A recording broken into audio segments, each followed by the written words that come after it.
ahead and share my screen real quick. I can't, Kevin, I have to wait. Oh, do I want to continue? It's going to kick you off, so. Yeah, kick me off. That's fine.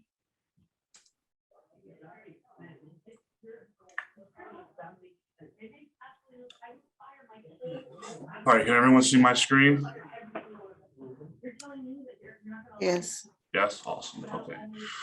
All right, good morning, everybody. My name is Phillip Calloway. I am the broker owner of Influencers Realty Group. I am a crypto certified agent, and I am here today to talk to you about cryptocurrency and real estate and the real estate market. Make sure everything's working. All right, so a few takeaways, things that we want to make sure that we take from today's conversation. First things first is that I want to make sure that you walk away with a basic understanding of cryptocurrency. I don't know if where you're at on the realm of I know about Bitcoin or crypto versus not knowing anything. So we want to make sure that you have a basic understanding of that. We're also going to be discussing of how NFT ownership of properties can transform the real estate industry. And we will finally top it off with understanding how cryptocurrency can be implemented by your buyers and sellers in today's current market. So with that, we'll go ahead and get started. So first and foremost, what is crypto? Cryptocurrency is a digital or a virtual currency. It's an asset, and it runs on a blockchain. You might have heard of Bitcoin, Ethereum, Dogecoin, stable coins. All of these things are different examples of currencies. And what cryptocurrency is it's an asset that allows for peer-to-peer transactions without the need for a third party like a bank. The transactions are conducted between users directly. So the way I like to explain it is, and one of the biggest use cases for cryptocurrencies is payments. So I'm gonna use Kevin because Kevin and I know each other and I don't think he'll mind, but let's just say Kevin went on a trip and he gets stranded and he says, Phil, I lost my wallet. I don't have my ID. I don't have my passport. I need $10,000 to get back to Miami. I'm stranded here overseas and there's no way for me to get home. And once we go through the process of making sure that it's really Kevin and not one of those a million spam emails that we like to get from time to time, and I actually know it's Kevin, then I have to think about what are my options to get Kevin $10,000. Now, I could Zelle him $10,000, but the problem is that Zelle only allows me to send him up to $2,500. So if he needed $10,000, it would take me 4 days to get him that full $10,000. So that could be a problem. So what are my other options? Then my next option would be, okay, I can't Zelle it to you. I can't Venmo it to you. So I need to go to a bank. So I could walk into a bank and I could wire him $10,000. But then what's the problem? If Kevin doesn't have his ID, Kevin doesn't have his wallet, his passport, any of those identifying information, he can't walk into a bank and collect that money. He can't walk into Western Union and collect that money either. Also, if I wanted to send that money via Western Union or wire transfer, then the issue also becomes is that there are going to be fees both on my end and on his end to receive that money. Western Union, last time I checked, takes about 20%. A wire takes significantly less, but again, if he doesn't have his bank information or identification information, he's not going to be able to walk into a bank and collect that money. So cryptocurrency is actually a way to work around that. So I would be able to send, if Kevin had a cryptocurrency wallet, because I'm assuming because Kevin's emailing me and letting me know that he has lost all his information, he still has his cell phone. So if Kevin has his cell phone, all Kevin needs to do is create a wallet on his phone. So if Kevin does that on his phone and I have a wallet on my phone, I can literally send that money from my wallet, from my crypto wallet to his crypto wallet, and that transfer would take place in a matter of minutes. If not, depending on how much activity is going on the blockchain, it could take a couple hours, but in most cases, it will take place in minutes. And at that point, Kevin will have the money in his cryptocurrency wallet, and he'll be able to do with it as he needs to take place. So that's a basic understanding of how cryptocurrency can be used. So now we talked about cryptocurrency. What is a blockchain? A blockchain is a digital ledger. Think of it like a huge book that is on everyone's computer. And essentially it's a ledger, it's a database that's distributed across multiple computers. And it's a chain of blocks, and each block is encrypted, and it's being validated on the chain. So as transactions take place on the chain, everything is encrypted, everything is verified, and once it's done, it's what's considered immutable. That means it can never be changed. It can only be observed. Excuse me, I'm sorry, my phone. If I put my phone outside, I apologize about that. Now, what do I mean by immutable? It means that every record on the blockchain cannot be changed. It's there forever. So once a transaction occurs on the blockchain, it's always there. It cannot be touched. So let's talk about a few things that we should know as far as cryptocurrency is concerned. First things first is, what is a network? So a network is something simple. You've been on Facebook, you've been on the MLS, you've been on Instagram. These are all examples of networks. And essentially, it's a bunch of computers that interact with each other. So right now we're on Zoom, and that is basically a network. Zoom is a network it's connected each one of us together on this Zoom call right now. And there are two major types there are actually three types of networks, but there are two types of networks that we're going to talk about today. One is what's considered a centralized network, and there's what's considered a distributed network. Now, a centralized data network is where all the information is housed on one single computer, and everybody else taps into that computer. So if you think back to last year where Facebook went down and WhatsApp went down and Instagram went down. Why? What happened? Facebook has a centralized network where there's one main server that's at the Facebook headquarters. And when that server went down, everybody who had access to the network was not able to access it. So that is the downside of having a centralized network, because if that main source ever goes down, that main server ever goes down, then everybody else is not going to have access to the network. So in a distributed data network, it's where every single computer, every single node on that network has all of the information on that network. So Kevin has access. So Kevin would be a node, and I would be a node, and Liz would be a node, and Amy would be a node, and Sandra would be a node. And every single computer has all the same information on it. So that if Kevin's computer went down, it wouldn't stop the flow of the information, because all of the rest of the information would be stored on everybody else's computer. And at that point, we would all be able to continue working and continue to keep the information flowing. And when Kevin's computer came back up, it would update with all of the information that it had missed and get right back on track. Now, moving forward, I just mentioned node, but again, I think it's worth mentioning that the node, when you're talking about blockchain and whatnot, a node is any centrally computer that's on the network. And again, every node has a copy of all of the information that is on that network.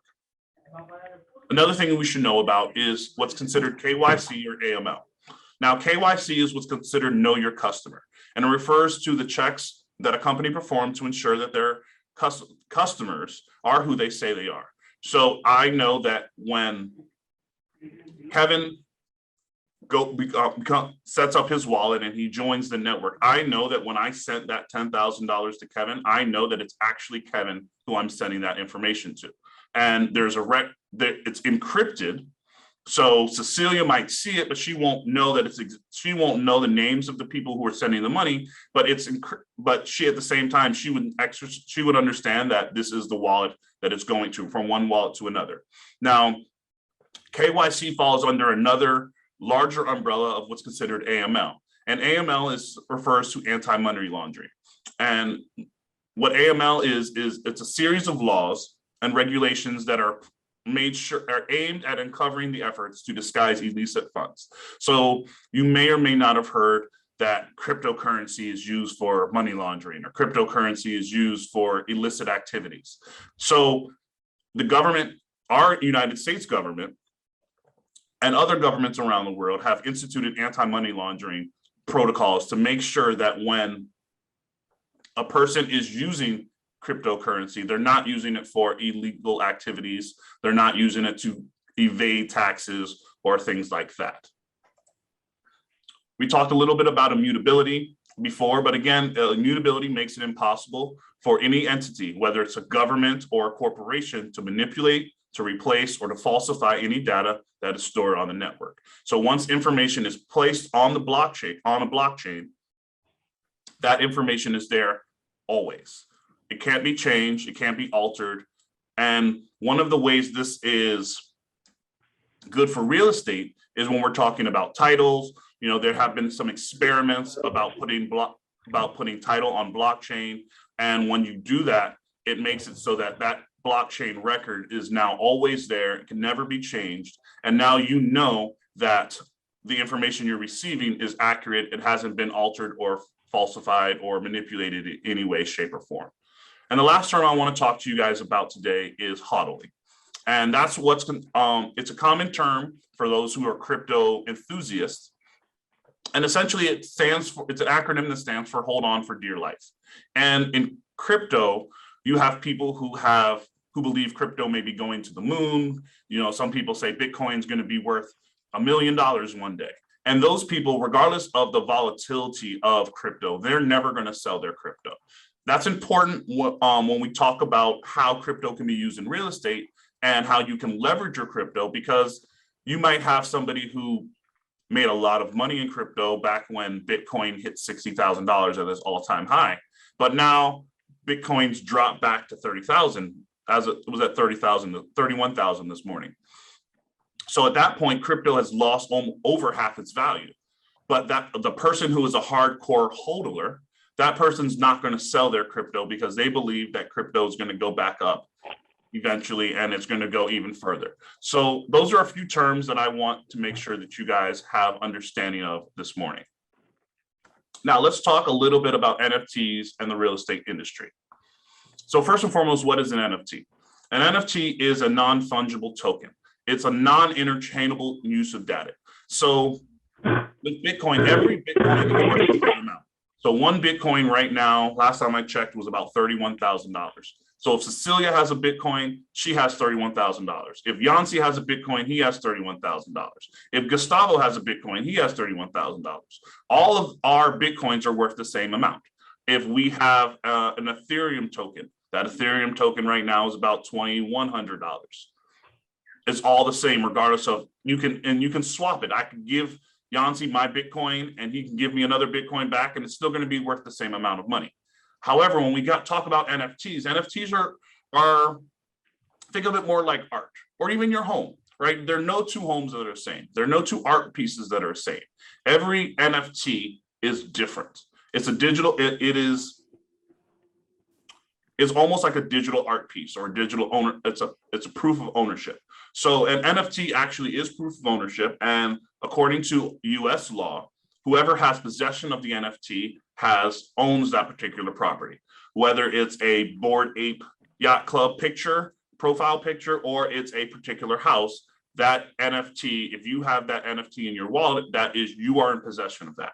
And we're seeing more and more that people are borrowing against NFTs. So if you were one of the lucky ones who bought into Bored Ape Yacht Club earlier last year, and now Bored Ape Yacht Clubs are trading at $100,000 a piece, you're in a position where you could say, okay, you know what, I want to leverage this particular asset and I could borrow against it.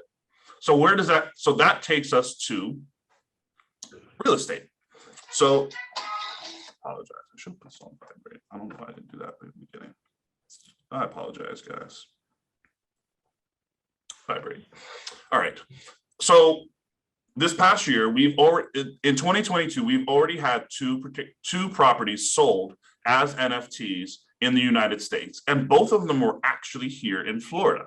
They were in the Tampa area. The first one was a 5-bedroom, 3-bathroom house, 2,100 square feet, and this one was sold by a log auction back in February of 2022, on February 10th, and the auction lasted for 7 hours. You had over 2,000 people register for the auction, and the winning bid sold for 210 ETH, which at the time was worth 653,000.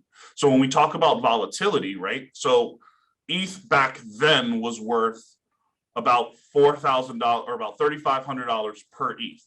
So if the particular seller who received 210 ETH did not cash out, then they've actually lost money since the sale, because that sale, the ETH is no longer worth what it was back on February 10th. But things that you would want to understand about NFT sales and why it's important to us as realtors. So first and foremost, when you go to a property, you know, all right, so Kevin and I represent Kevin, and Kevin, we're looking at a particular property, and Kevin and I are walking into the house. He loves the house, but he doesn't know anything about it. He doesn't know if the house is going to appraise at the contract price that we're going to put in. Kevin doesn't know if what's going to come up when we have an inspection, and we never know what's going to happen until we get the title back. However, with the NFT sales, both all the inspection, the appraisal, and the title searches were all done prior to the auction. So imagine a world in real estate where you take your client into a property and you've already got an inspection report. You already have an appraisal in front of you. You already have a title search that's been given to you. So you have all of this information when you go to see the property the very first time. So now when you're placing an offer on a property, you are not only you, but your clients are more well informed about the value of that particular property, because you have all this information at your fingertips. You have an inspection telling you exactly what's going on with the property. You have an appraisal telling you how much the property is going to appraise for. So now if you're putting in an offer that's over asking price, you already know where it's going to come back on the appraisal. You don't have to guess. The second property that sold via NFT was a 1-bedroom condo, also in Tampa. Now, this particular property was a investment property where there was a tenant involved that was living in the property. This also sold via auction back on April 12th. And this one sold for 185,000 USDC, which is a stable coin. No, actually the starting auction was at 185 USDC, 185,000 USDC, and it sold for 215,000 USDC. So the difference between the ETH and USDC is a stable coin that is pegged against the US dollar. So every USDC coin is 1-for-1 with the dollar. So whereas I was explaining before that the ETH has changed in value since the time of that transaction, one USDC token is still worth one full US dollar. So in this particular situation, the person who received USDC for their property, if they haven't cashed out, if they haven't transferred their cryptocurrency coins into cash, their value of their coin is still worth the same amount it was when they first got it. Now, if you are a seller, if you're a listing agent and you have somebody who's interested in selling their property as an NFT, there are 3 things that you would need to know. First thing is that the house must be free and clear. You can't have a mortgage. So that does limit the amount of people who can sell their properties as NFTs, because around 85% of these people have a mortgage on their home. But if you don't have a mortgage on your home, this is an opportunity for you to be able to put this out, create your property as an NFT, and you're able to sell it and have a different audience. Also, your property must be registered as an LLC, and there can be no other assets in the LLC. Why? Because when you're trading an NFT, you're not trading. When you sell your property as an NFT, you're transferring the LLC to the new owner. So the new owner will now become the owner of this LLC, and they will have the rights to the property. So the property is owned by the LLC, and if I'm selling my property to Kevin as an NFT, now at the day of the sale, I would transfer my LLC into Kevin's name, and now Kevin is the owner of the LLC, and he has the ownership of the property. And finally, your seller must have a digital wallet, and that's something that we're going to talk about in a second. But before we go there, I want to talk to you about this new thing that's coming on. If you may or may not have heard about it, it's the first NFT mansion that's going to be taking place here in Miami. So it's going to be called Meta Residence 1, and it's being built by the Vogel Engineering, and One Sotheby's is going to be representing them. But it's essentially going to be a 11,000 square foot, 7-bedroom, 9-bathroom home that's going to be sitting on an 1 acre lot. And this particular property is also going to be created in the metaverse. And there's going to be an NFT of it. So the person who buys this home will not only have the home itself in the physical home, but they'll also have the NFT version, the metaverse version, where they can host parties in the metaverse and have people from all over the world be able to interact with them in this particular home. And it'll allow them to host meetups, host parties, anywhere with anybody in the world, anywhere in the world.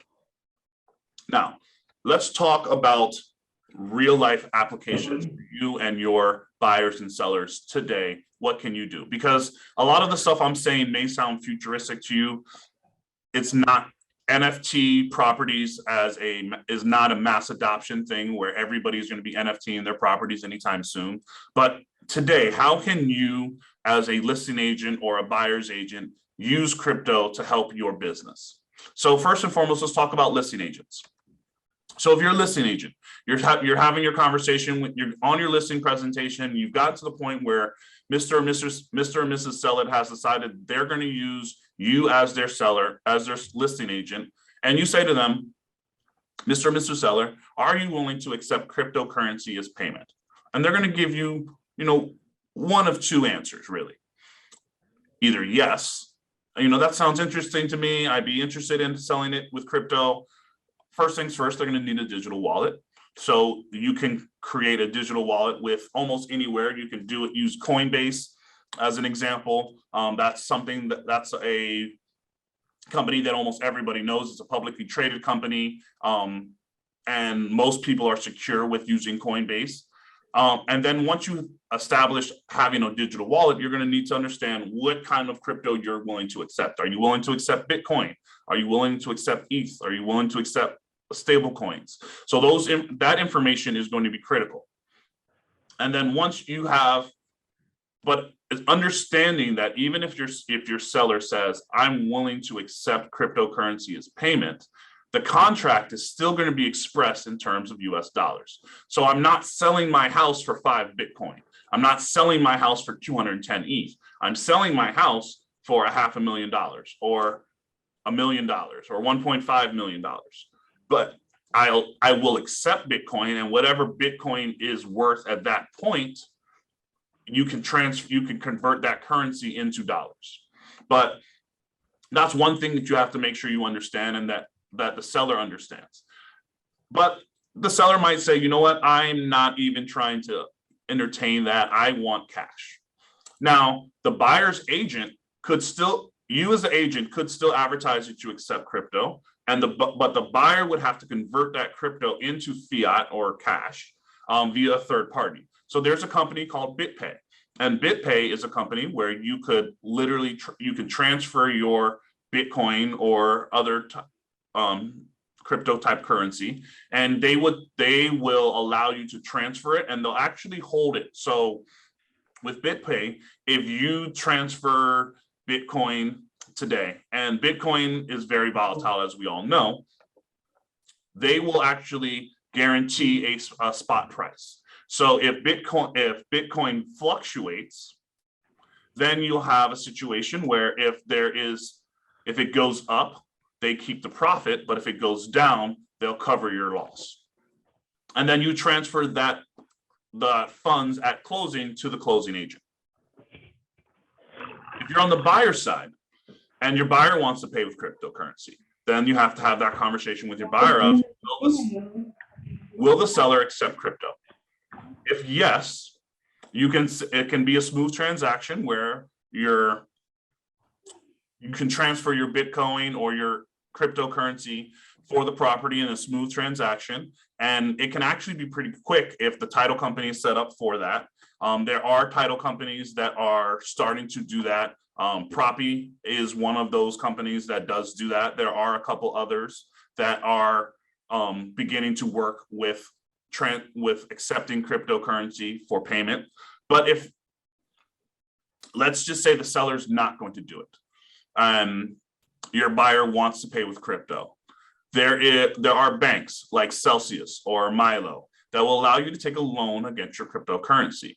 So this comes into play, especially for those crypto enthusiasts that are hodlers, where I don't want to sell my crypto. I don't want to take the capital gains taxes for selling my crypto. I want to keep my crypto, but I still want to buy this home. I can right now. So I'm going to leverage my crypto, and I can with a bank like Celsius or Milo. Better just to talk to on email, to be 100% honest. 30-year mortgages against your crypto. Better to talk on email, but did you message me? Kevin, do you mind if I mute you? Oh. Sorry, I'll mute my. Milo is actually offering 30-year crypto mortgages, whereas Celsius is often offering more like a 5-year term there where you can borrow against your crypto and get your crypto back. But either way, both are options for you to leverage your crypto and take out a mortgage against the property. Take out a mortgage for the property. And then essentially it's like you're purchasing the property as a cash transaction. So finally, why does crypto really matter to us? Why, as real estate professionals, should we be paying attention to crypto? Well, first, according to a recent Redfin report, 1 in 9 first-time home buyers, that's 11.6% of the people that they surveyed in the fourth quarter of 2021, said that selling crypto helped them save for a down payment. So let's just say 11% of home buyers, first-time home buyers, are using crypto to save for their down payment. I think cryptocurrency is something that we should understand and we should know about, right? Because this is a new market of customers that we have access to, and we want to make sure that we are providing them with the proper information as real estate professionals. Next, if you work the downtown area, you may have heard of the Waldorf Astoria residences, also the 11 residences that are both 2 new developments that are going up. So far, as of May, 75 condos between the 2 buildings have received crypto deposits. So that's a pretty nice sum of money, a sum of transactions that are being done with crypto. So if you're not getting educated, if you're not educating yourself as a real estate professional on cryptocurrency and understanding at least the basics of it, you're missing out on potential buyers and sellers in this particular market. Over the last 12-month period, over 400 single-family homes, townhouses, or condos in South Florida were listed as open to accepting crypto payments.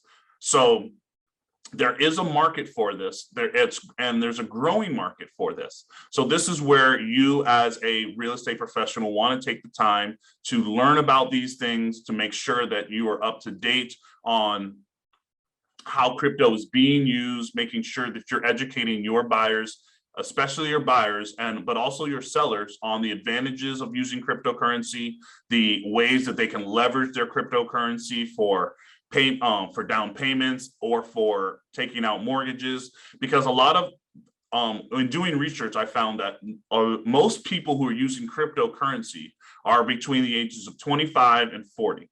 So you have a lot of younger buyers that are coming into market, and they may not have traditional credit scores. They may not be able to qualify for traditional mortgages, but because they got into crypto early, they have a good amount of cryptocurrency, and they're able to leverage that to have the funds that they need in order to get their mortgages. All right, that is my presentation. I'm open to entertaining any questions that you may or may not have at this time. If you have more information, you can use it. If you would like more information about cryptocurrency, becoming a crypto certified agent or whatnot, I am more than happy to share that information with you. You can scan the QR code on the screen, and that will give you all of my contact information to follow up with me in the future. But with that, Kevin, we are done. We can probably take one question while, if you want to ask a question, just raise your hand. And in the meantime, I did put a link in the chat. I'll put it in there one more time. Phil is obviously speaker 1. Please click the link that I just put in the chat, the forum.jot form, and please rate Phil. Phil will also be presenting in our District 4 conference coming up in June. If you want to, it's the southernmost conference now, actually, but the website to register is number 4 conference.com. That'll also take you there. I'll put that link in a second, but please rate Phil on his presentation today. I saw Katha is in the building, so I gave her the co-host capabilities. We'll get to you shortly. Does anybody have a question for Phil? You can also pop on the camera now if you have a question.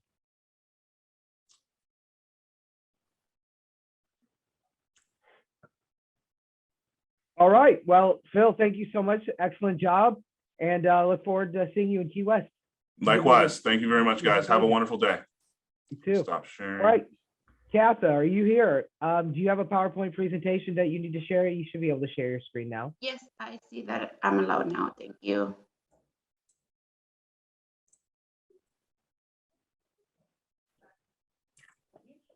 Well, because I have it in Spanish and in English. So 1 second.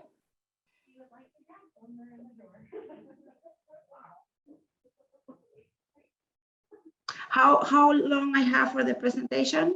30 minutes. 30 minutes? Okay, perfect. Well, I do like social media for real estate agents, right? And basically, this is more like a workshop that I do because I explain exactly how to do retargeting ads. But I'm gonna try to explain like everything that you need to have set up before you use retargeting ads. So actually you can see how these ads work, and you will see better results if you just follow this instruction, or you just have your social media set up properly, so you can see better results on the ads. So the first thing is understanding Facebook profile and Facebook pages. Most of the cases, what happened with when you are doing social media is like, and you are a beginner, is like you don't understand what is the difference between having a Facebook page, a professional Facebook page, and actually your profile. I'm gonna share now my my Facebook so you can see it. Let me see. No, it's blocking the office, so I can share the Facebook. But the idea is like, once you have your profile, your personal profile, you are able to share all the information with your friends. Everybody who is your friend is able to see you and share information. Facebook page business is something that is public, right? And basically everybody who goes on Facebook can find your information, can see all the things that you post in your wall. All the information that you want to share is going to be public, right? But this one, you become the administrator of a page once you have your profile. When you have a profile, you can be admin for many different pages. It's say like, oh, I want to have a page that is called Cata Fuentes Real Estate, and I want to have other one that is Miami Real Estate. You can have that option. So you can have as many business pages as you want. Another question that so many people always is worried about it is like, oh, it's sorry, Kevin, it's people asking me, I guess because I have the admin, I'm just letting everybody in. That's great. Thank you so much. Okay, no, you're welcome. So once you have your profile, you can have different pages. The people who is your friend on Facebook won't be able to see all the pages that you have unless you share it on your profile.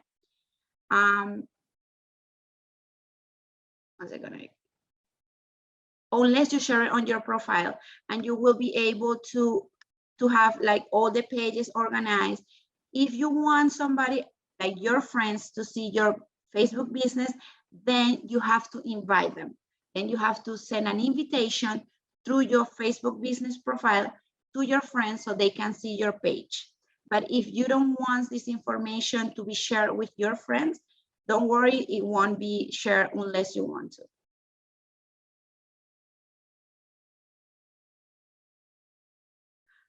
How to create a Facebook page. As I said, this is more like as a workshop, so let me show you. I have different videos that you can go on my YouTube channel, and I explain you exactly how to do it. Let me stop sharing and sharing the other.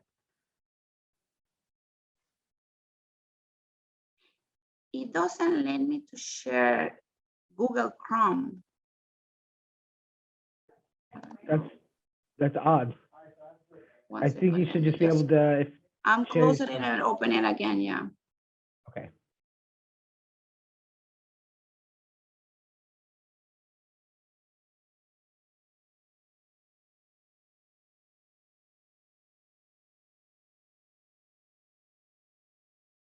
Okay, so as I say here, for example, if you have your, this is your personal profile, and you can create as many pages as you want. So you can go on Facebook and then go here where it say pages and just create a new page. It will ask you for your information, your name, category, description. As I say, like when you are a real estate agent, it's important that you actually put that you are a real estate agent, because this will help you for whatever other person that is looking for your name, and I put real estate agents, you will show. So it's important that the category of your page, if you are a real estate agent, you put it here. If you are a real estate company like a broker, you actually put it here, or you can put real estate services. The best category or the best one that you can use for agents is actually the agent or services, right? Because that's what people look for. If you are into the commercial side of real estate, it's good that you actually put that you are commercial. This will help you once the people is searching for your information on Facebook. It will help them to find you easier than if you don't have what category are you. So you can just pick the best category that you want. Probably you can pick more than one, but always is one that is going to show up in your profile, the first one. So I suggest you always pick first, or put first the ones that you want people to search for it. You can put like a small description and the name of the page. The name of the page, I suggest, and it's your name, because that's what people is going to look for it. I know so many people have like different, like, oh, finding Miami real estate or Miami real estate sales or investment. I suggest it's your name, because also when people search in Google, they will be able to find your Facebook page. Remember, Facebook is something that it always trends on Google search. So my best suggestion when you are creating your website, your business page, it's like you use your name, your full name and last name. For example, like, and then you can add a small description that you have, or your bio, or whatever info.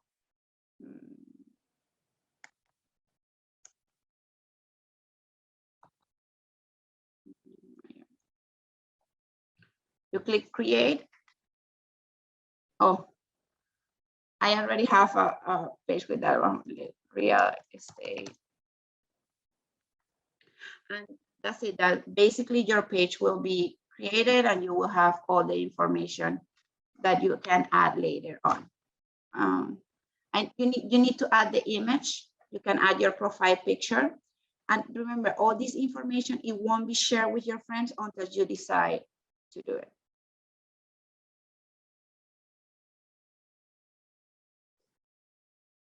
So if you want more information on exactly every step that how to create a Facebook page, once I finish the seminar, you will get an email with all the information and the YouTube channel on how to do it. And so don't worry about this. And how to connect a Facebook page with Instagram. If you want to do retargeting, it's really important that you connect your Facebook to your Instagram, because once you do ads with Facebook, if you do an ad on Facebook, actually you will be able to share it also in Instagram if you have them connected. If not, it's going to be like really difficult, because then you need to do the ad on Facebook and you need to do the ad on Instagram. Once they are connected, actually you can post whatever you post in Instagram in Facebook, and now Facebook allows you to put whatever you post on Facebook on Instagram too. So once you have your page already created and it's done, it will allow you to share to connect your Facebook. For example, I'm gonna go to my page and show you exactly how to do it. If you go here, then you need to go to settings, right? Once you are in settings, it will give you the info to connect your Instagram. So here you can put your information about your Instagram. Once it's not connected, it's gonna allow you to actually log in into your page. And all you need to put is your username on your Instagram and your password, and it will connect both pages. It doesn't matter if you want to do it from Instagram or if you want to do it from Facebook. I suggest you do it from Facebook instead of going to Instagram, because then the features that you're gonna have, they will allow you to do it faster. Sometimes with Instagram, if you pick the wrong page or you pick like the wrong information, it won't connect to the right business page. So if you do it from your page, your business page, is easier. So that way you connected it already with Facebook and Instagram. The third thing is like how effective or what strategy you have to have for communication or what you are going to communicate on your Instagram, right? For these, I also always suggest you have a business plan, or you have exactly what is your goal or what is that you want to accomplish in real estate. It happened to so many realtors that they say, oh, what I need to post today on Instagram, or I don't know what to post. If you don't know what to post today, it's because you don't have a marketing strategy, or you don't know exactly what target you want as your customers. So my best suggestion when you are doing Facebook for agents, or you are doing Facebook or Instagram as a tool for your business, is that you have really clear exactly what you want to communicate and who is your target. Who is your main target? For example, it's so many people that love to work with buyers, right? And then when you go on the website, it's everything about all the benefits for new buyers, all the benefits for all the strategies that you need to know when you are a first-time buyer, or how to buy my first home. So that helps the customer to feel like connected with you. So you need to write down what is your unique self-proposition. What is that? What is make you different? And what exactly is your customer?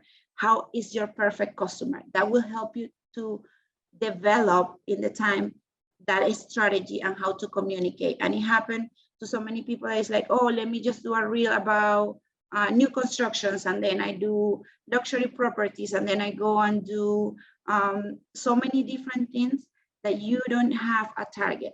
Or then, oh, let me just talk about international, and then people get distracted and don't know what to follow you, or it's harder for people to actually connect with you and say, no, I'm following this person because I believe, or I need this information, or because I feel connected, or because this is how I feel. And it happened to a customer of mine who he's like, I want to work with first-time buyers.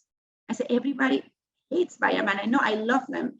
And he was so successful because all is the story about his life and why he's doing real estate, and all his Instagram, all the social media was in the same, sharing the same information. So once you decide to do or use Facebook or Instagram as a tool for your business, you need to have that communication plan clear, and you need to know what you want to communicate and who you are talking to. What is how your customer looks like, and what information they are expecting. The other thing that is important, and most people, is that this is the secret of social media. And I have seen people who say like, I post every single day and I don't get results. And it's because you are not giving your customer a call to action. You are not telling your customer what to do. They go and see that you post, I don't know, 3, 4, 5 reels, or 3, 4, 5 different posts a day, and they look at it and give you a like, but that's it. You are not telling them exactly what to do or what you expect that customer to do. So the calls to actions help you to drive your customer to exactly what you want them to do. In the case, like for example, if you want people to join your seminar, you need to tell them like, hey, in my bio, you can go and click here and you will find where to join my seminar. Or if you want to know the value of your property, you can go in my bio, or you can go in this link and get a valuation of your property, or exactly what you want that customer to do. Because most of the time it's like, oh, we're posting every day and we make so much effort and we do live videos, but we don't direct the customer. So those customers are just going to be like fans, basically, that they just give you like, but they are not converting. So for social media, also for Facebook and Instagram, you need to instruct your customer what to do. It's my best suggestion is that you drive them to your website, and then you install something that is called Facebook Pixels. That information also have it in my YouTube channel. You can see a step-by-step how to do a Facebook Pixel, but it will help you to track your customers and see once they visit your website, then you can send them different ads. But the most important thing is that you always have a call to action. You always direct your customer to do something, to take an action and do what you want them to do. Or invite them. Oh, this is the house that I'm selling right now. Do you think it's something that you will buy? Invite them to comment on your post. Those posts that you say before and after, which one, how you will do this renovation, or what you like better, summer or summer in Miami or summer in California, or which sunset you like most, or which house you like the most, because that you are inviting people to actually make a comment or ask me any question. It always have to have a call to action. Every single post that you do, you need to direct your customer to do something. This is the 5 tips for Instagram, and it goes back because remember, once you have connected your Facebook to your Instagram, any customer who are looking at your Facebook, it will be also looking at your Instagram. So you need to have them connected and use these 5 tips for Instagram. The first one is use a link tree. Linktree, it's a service that allows you to put a website on the top in your bio and have all the information there. It's basically people go to that page and see all your information, contact information, your website, everything that you want to share. Now, my first tip for this is like you share contact me. It's so many people that they go to the link and they don't see the contact button on your Instagram. So when they try to talk to you, they just like, they give up. So if you have it in the link, even if you have it on Instagram, it's always good to have it in the link. The website, never put like visit my website, because people, it's like, they don't feel like, okay, I want to go and visit this website. No, it needs to be, as I say, a call to action, a specific strategy. Get the valuation of your property.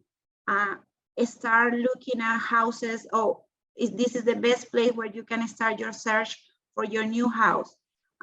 This is the best seminar that you can see, or this is the best video, or this is the first video that you need to see before you start searching for a home. It's links that actually make people want to click on it, because most people doesn't have conversion in Linktree. And it's basically because the people go there, it's like, contact me, my website, and I don't know, like my other social medias. So even if you share in your social media, if you share in your YouTube channel, don't put like my YouTube channel, no, but like, this is the first video that you need to see. This is the video that you need to see before you try to sell your house by yourself. Something catchy, something that makes people actually wants to click on it. So to have conversion on the Linktree, the cost to action, how it works, it's with ask people or give people the information that they are looking for. If somebody went to your Linktree because they want to see the price of their house, it's something easy to find. If they want whatever information they have there, just make it easy for them to actually find that information. The contact information, it's always good. You have your email and your phone number, right? In your profile on Instagram. If you don't share this information, basically you won't have the buttons that Instagram gives you to share any type of information. Third, the story stickers link.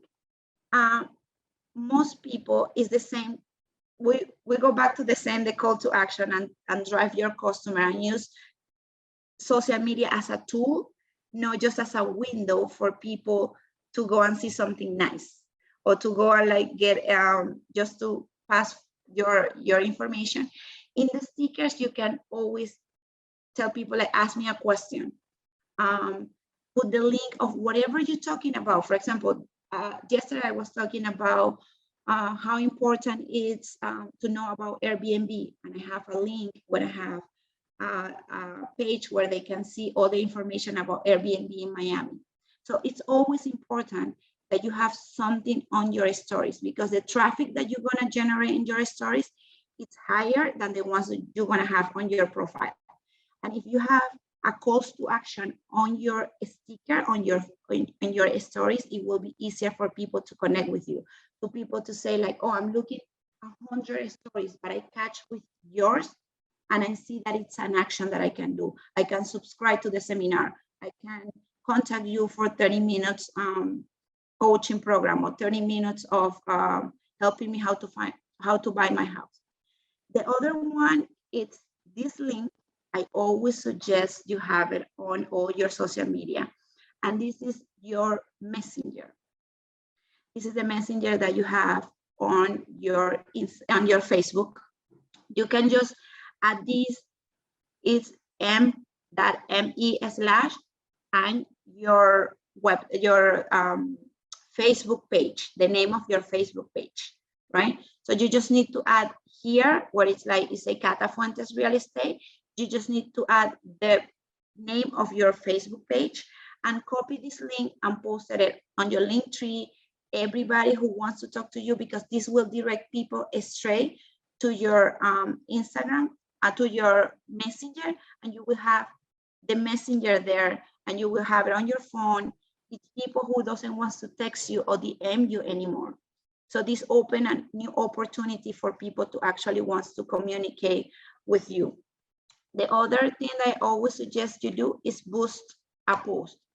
Sometimes people is like, no, I don't know how to do it, and I don't know if I'm wasting money or how to do it.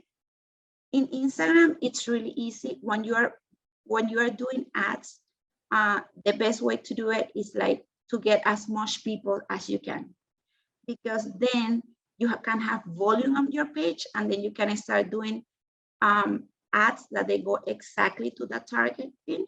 But the first thing that you need is volume. You need people, you need traffic on your social media. So boosting your post, if you don't know how to pick a target, it's better if you trust Instagram and Facebook and say, I'm just gonna go with automatic targeting, and just put 30 days, right? $1 a day is $30, but you will have traffic all the time looking at your website, all the time looking at your social media, all the time looking at your Facebook page. So try to do at least $30, $1 a day for the next 30 days, and you will see how the traffic is going to increase, and you will see how people start responding more to all the questions that you do in your stories, all the questions that you do on your Instagram. But basically, it's like you need to have a strategy of what to communicate, who you are talking to. You need to know what is that customer that you want to talk to, who you want to communicate, and tell them what to do. That's the secret of social media, is like tell the customer exactly what you want them to do. Drive them to that funnel that you create, like, okay, I want people to go to my website because then they do the evaluation and I get their information. Or I want people to have a meeting with me 30 minutes. So I know that whoever is that volume people that now is coming, that traffic, is actually have the option to set up an appointment with me or get into my DM or just make a comment so I can get back to them. But if you do social media and you don't have this clear, like why you are communicating with them, not exactly the reason, and who is your customer, and tell them what to do, you're basically gonna post, and you won't see any results or any conversion. So use these strategies. If you go on my YouTube channel, everything that is here is explained like a step-by-step how to do it, how to create your page, how to connect your Instagram, and actually how to create different targets. So you can, everybody who goes to your website or everybody who goes to your social media, you can actually target them. So it's different options to manage the ads, but you can use Facebook and Instagram as a tool. Not just people sometimes say like, no, it's just that it's a waste of time. No, if you are posting with something in mind that you already know, and you are telling them what to do, you will see the results easily than if you just posting every day. I don't know if anybody have a question.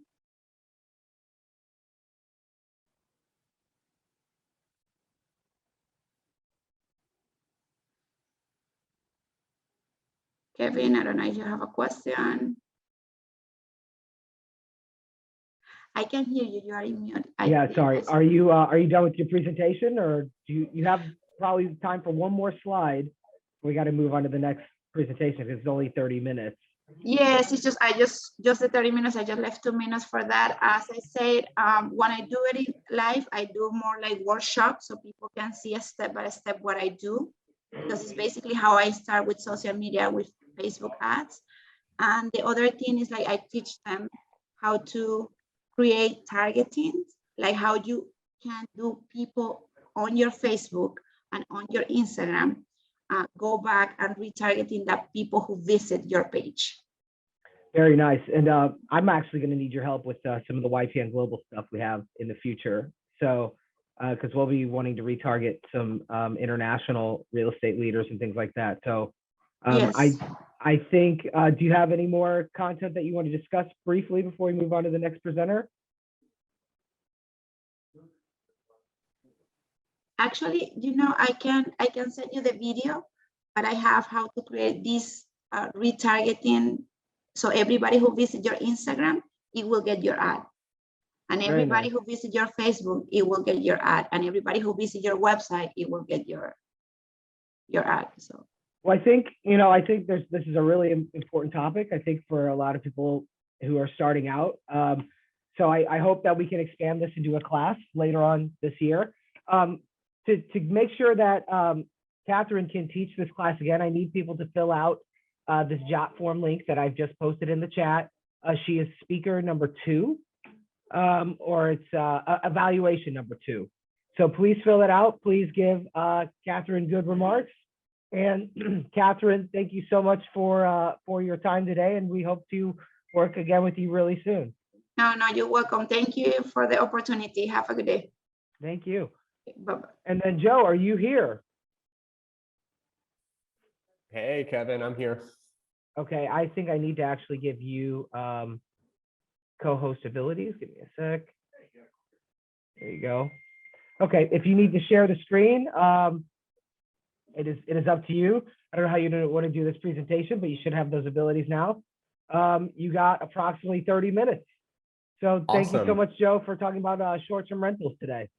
Yeah. Hey, everybody. Happy Tuesday. Happy 11 a.m. Thanks so much for hopping on the class. And I just want to give a shout out to everybody at Miami YPN saying thank you so much for reaching out. I'm honored to talk about short-term rentals. This is something that I specialize in. I make it known to my clients that I can help them with a vacation purchase down here in Miami. So what we're going to talk about today is an overview of short-term rentals. So I'm going to give you an overview in the current state of the market, how I support buyers, how I support them post-purchase, because when they buy the property with you, there's so much more after the escrow and after closing. And then lastly, I'll wrap up with next steps and how to learn more. And you will get a copy of the slides. I'll have a QR code on the last slide. So really quick, just so that we're all on the same page, the short-term rental vacation market, it's a pretty new thing, right? So it really started with Airbnb probably in the last 10 years, right? And it's completely taken off. So globally, these are some stats from iProperty Management from last year. The vacation rental market is worth about 87 billion with a B dollars. And I think one statistic that really stands out is that on any given night, there are over about 2 million people who stay in an Airbnb. We know that here in our Miami market, I mean, we were the first to reopen from COVID. So when we talk about the impacts of COVID, it's been really awesome to see how Miami has bounced back. We are really, I want to say, one of the top markets for vacation rentals. And then coming out of COVID, what we've also learned is that cleanliness is definitely a top concern for guests now more than ever. And what's interesting is that not only have local, I call them like the mom and pop Airbnb hosts have taken cleanliness a little bit further, but we also see it with our new construction projects. So for example, if you all are familiar with Nativo down in downtown, they're about 8 stories built right now, new construction. They originally were going to have carpet and a lot of carpet elements throughout their project, but since exiting COVID, the developer has switched that up to no carpet, making sure it's a hard tile, less touch points. So we see that COVID has had an impact on vacation rentals and short-term rentals, but it's really for the better now. More people are traveling and they're opting in for that Airbnb experience or the non-traditional hotel experience because they want to go on a road trip or even they want to work somewhere else. Because now a lot of these companies are saying work from home is here to stay. So why not spend a month or 2 months or 3 months living in Miami and working remote? Especially, I see a lot of my buyers from the West Coast. They love being on East Coast time. They can wake up early. They can get stuff done before they actually have to hop on and be on West Coast time. So they absolutely love short-term rentals and having the flexibility to work remote. So those are some of the market trends I just wanted to share real quick. Let's dive in. Let's talk about really how we support our buyers. And I like to tell my buyers, I'm here to hold your hand the entire way through, from searching to purchasing the property to going under contract and then to either self-managing it or finding a management company. I like to be there every step of the way. Now, when my buyers come to me, they come to me for a couple of different reasons. They want to buy a property that, not surprisingly, is going to generate revenue for them, right? They want something that will make them money. But also something that's interesting about short-term rentals is you also have the ability to have a property that's, for example, here in Miami, and think of it almost like a timeshare, but it's not. It's actual real estate ownership. So some of my clients, they're like, Joe, I don't really care about the ROI as long as we, hit certain, numbers and we're breaking even or making maybe a little bit of money. I just want to have a place to come down in Miami. So the ability for short-term rentals to simplify a vacation for families and for that buyer is really big out there. So not only people who just want to, become a millionaire, quote unquote, from short-term rentals, but they also want a flexible place to stay. So they know they have a place in Miami, they can stay in town and they can essentially rent it out when they're away. Those are some of the reasons why buyers come to me. Now, it's not surprising that Biscaha, a property management company that I work with, they did a buyer study. And again, it's not surprising to us that more than half of prospective buyers, they expect the information to come from us. They don't want to have to go to Google. They don't want to have to go to any other websites. They want the information on your website, on your broker's website. So Catherine did a great job talking about Facebook and different calls to actions. In a second, I want to share my screen and you'll see these are some of the questions that I think that you can turn into social media posts or maybe a social media video. So in my experience, these are questions that I have gotten in the past from buyers Some of them being, Joe, if I buy this property, what's my ROI going to be? Or how do I calculate my numbers? And then I also get questions on what about permits? What about regulations? So these are just a couple questions. If you want to dive in and if you want to be that agent who is an expert in short-term rentals, be ready for these types of questions. But also, if you don't want to handle short-term rentals and you don't want to work with buyers who are purchasing these properties, just being able to talk about these questions and maybe have one or two statements that you can come up with is going to be critical, so that when you do refer them out, maybe you refer that buyer to me and we work out a referral agreement, they know that you're on the same page, right? So again, you'll get the slides at the end, but I think that these are just some great questions. You can even just pull out your phone and do a quick 30-second video and then post it on your Facebook or post it on your YouTube or Instagram. Now, one of the questions that I know we all get is, what's the ROI? Or what can I do to increase my vacation rentals average earning every single day, my average daily rate? Now, a lot of people think that you just need a pool, you need a hot tub, but that's actually not the case. A lot of the times people are looking for bathrooms and bedrooms and beds, basically how many people can sleep in the property. Those are the first three factors that Biscaha called out from their survey.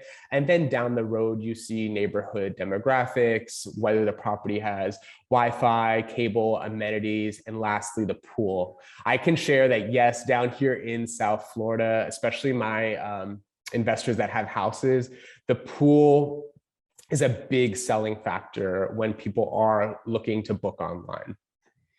Now, talked a lot about questions that buyers are going to have, some of the things that we can do to increase how much our vacation property can make. These are just basics, but I also get questions about financing. So let's talk about that. Now, financing is interesting when it comes to vacation rentals, right? Because there are different loan options and different mortgage options for a vacation style property. Now, I find that the majority of my investors who purchase condominiums, they purchase them in cash, whether that's new construction or whether that is a resale condo. My investors are purchasing them in cash because the financing rules are very tight. They've tightened them up. Fannie and Freddie, they do not like to lend on these types of properties. And I asked my mortgage lender why. My lender says that when the Great Recession happened, 2006, 2008, vacation products were the first to go into foreclosure. They were the first. People were only putting 10% down, 5% down on these types of properties. So they were the first to go into foreclosure. People's second homes are always, the first to go. So nowadays, if you do find a lender that is going to lend on a condo, you really have to think of yourself like an underwriter. You're going to want to think about, did they pass their 40-year recertification?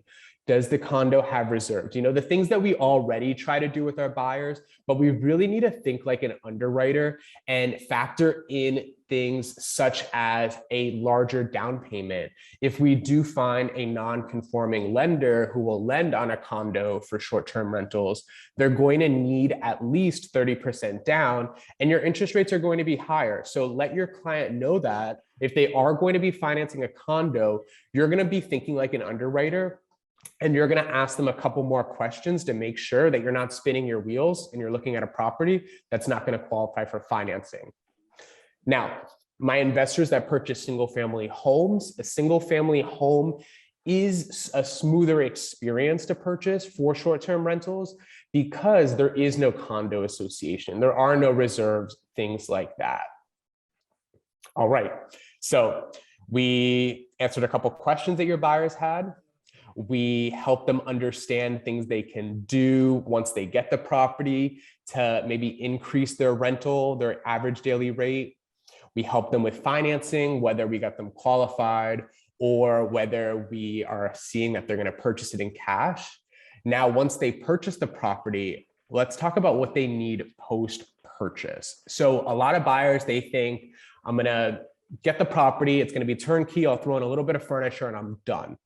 Well, there are many different elements that a vacation property and a short-term rental property need that they might not be thinking of. So make sure that when it comes time that you help your client understand everything they need to furnish their vacation rental. They're going to need things like activity gear.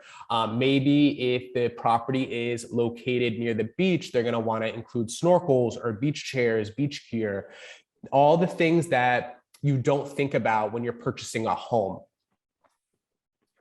Next is property management. I know some clients are hands-on. Some also want just a done-for-you solution where it's managed out by a third party. So whatever your client does decide, make sure that you understand make sure they understand what property management is and what a property manager is responsible for. Sometimes I get clients who just think that they're going to put the property on Airbnb, they'll set up an electronic keypad, and they'll just hire a cleaner and they'll manage and respond to the guests on the Airbnb app. But that's not necessarily always the case. A property manager is there to screen the guests, make sure that all the general maintenance is done on the property and upkept, in addition to the cleaning, replenishing supplies, ordering supplies, doing the guest check-in, doing the guest key exchange, making sure the property is safe, and if it has a pool, it complies with the pool fence rules, and that the payment is done and you get paid. So when people look at a property, they're like, yeah, I'm going to do it on my own, I'm going to save so much money, but what are they going to give up in exchange for saving some money, right? So I break it down, and this is, I think, again, you'll get the slides, but a great way to show your clients, if you want to self-manage, everything is on you pretty much, the marketing, the booking, taking the photos, pricing it. You really have to be hands-on, which is fine if this is maybe one property that you're managing, or they're really tech savvy. Maybe they do self-management with another app, and there are apps out there that will respond to guests using AI, and the apps will automatically price your Airbnb for you. So that's totally cool. But you're going to probably have clients who live maybe out of state or, a couple 100 miles away. So they might want to look into something like an a la carte, which is like a hybrid model where, they still do maybe the day-to-day management, but they hire out and they outsource out their handyman, their cleaning person, their supply person to restock the house. And then there's always the last option, which is working with a full service manager like a Vacasa. Vacasa is a publicly traded company. They are a vacation management company, and there are tons of different managers out there. I'm a big fan of Vacasa because of their localized support. So they have local teams here, boots on the ground, that will help with the property. Now, some things to keep in mind are like the key exchange, for example. Icon in Brickell, they recently changed their short-term rental rules maybe 6 months to a year ago, where before you were allowed to have a digital keypad on the front door. But now the rule is that the host will manually check in the guest and manually do a key exchange. So in this scenario, if the buyer was somebody who is, self-managing and they live 1,000 miles away, it'd be very difficult to set up a key exchange if they didn't have an a la carte person or a full service property manager. So these are just all things to consider about when getting started for short-term rentals. I want to move on. I want to talk about next steps, and then I saved time for questions. So for all my realtors out there who are looking to take the next step, who want to be a short-term rental expert, who want to get some more knowledge on short-term rentals, and especially in our Miami market, I highly recommend connecting with a property manager, a property management company. They are going to be your ally. I bring them in once my buyer, when we find the place, I introduce them to multiple property managers just to get an idea of who they can feel comfortable working with. The property manager will give them the neighborhood specific info, and they'll also give them the market data. So I had a buyer looking at the club at Brickell Bay, 1200 Brickell Bay Drive, and I know the property manager who is in there, and my buyer was looking at the unit, and that property manager was able to share the data from the unit that they were managing with my buyer. So to provide that data so they can get a forecast of what the revenue could potentially look like. And then lastly, I love working with property managers because they also help us with the short-term rental regulations and the rules. So I'm not going to get into the licensing and all of that. That's another workshop that we can do. But it's nice to have a vacation manager who can handle all the licenses, all the certificates, the inspections, the renewals, all of that stuff. So property manager will be your biggest resource. Besides that, there are a ton of resources online. I'm a big fan of Bigger Pockets. If you go on the discussion boards on Bigger Pockets, you'll see other Airbnb hosts posting and sharing their experiences. You can take a look on YouTube for some vacation rental resources. And then also airbnb.com/resources, a great place for future hosts who are getting started. Those are all the slides that I have. Anybody have any questions?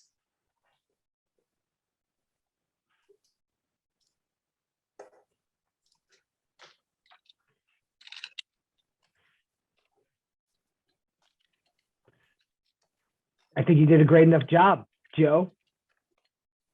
And Okay. Yeah, so do we just ask? Yeah, please. Yeah, so my question's regarding the insurance. Like how much more expensive is it than, let's say, for a conventional home? And do you have recommended vendors? Yeah, so my last investor, he had a single family house and he did have to change over the insurance policy to a rental insurance policy. He did that just to cover himself if anything happened. I don't know the exact cost of that insurance, but he just worked with his same existing insurance agent. And just a layer on top of that to everybody else, Airbnb does provide their own insurance policy as well, up to $1 million to air cover. They will want you to utilize your insurance first, I believe, from what I read. And then whatever your insurance does not cover, you can file a claim through Airbnb and they will take care of that. Personally, my last broker, he had his Airbnb in Sunrise. People threw a party and he had some broken chairs and some china that was broken. He wasn't going to file an insurance claim for that, right? So he did contact Airbnb and they gave him a couple $1,000s for damages. Thank you. Joe, there was something else that popped up in the chat. It says, do you disclose to the buyer if it is up to them to verify any sort of license or certificates needed to be in legal compliance? The rules are moving target depending on the municipality. Yeah, totally. So when my buyers come to me, I do put a lot of content on my YouTube channel about how to pick a location for Airbnb and how should I say, how to legalize your Airbnb, right? Because you don't want to do it in opposition. The last thing you want to do is to sell your client a property and then they realize that they can't do Airbnb, even if they see other people in the condo doing it, right? So I do have a video on my YouTube channel that my buyers check out to help them figure out what location they want to do Airbnb. But this is also where I would lean on my property manager. So if you don't know the areas in Miami, for example, or if you don't know certain neighborhoods that you service, call your property manager, speak to somebody at Vacasa.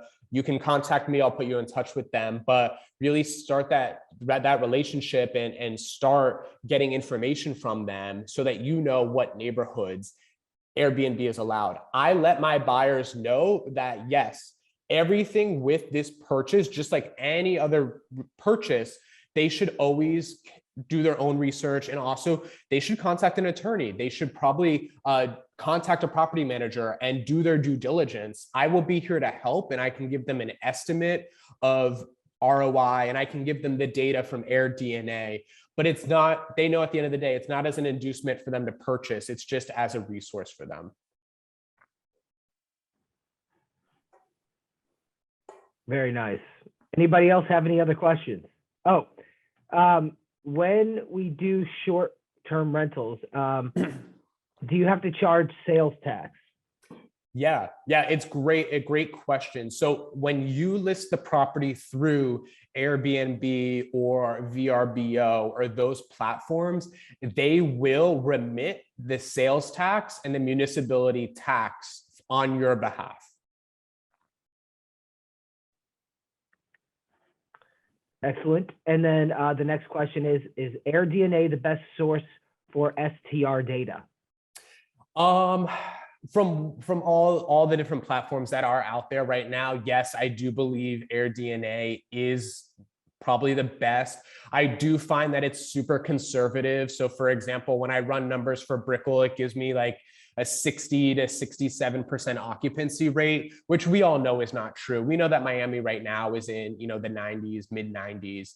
And if you want to take that a step further, you can go to the Miami-Dade, the downtown Greater Miami Downtown Tourism Bureau. I don't know the exact word, but on the Downtown Miami Tourism Bureau, they will share the hotel occupancy rates from like the actual hotels. And pre-COVID, downtown was about at the 80% they shared, but now since COVID, we are in the 90s for occupancy rate. So AirDNA, yes, it is a resource out there. I feel like it is super conservative though when it comes to occupancy rate.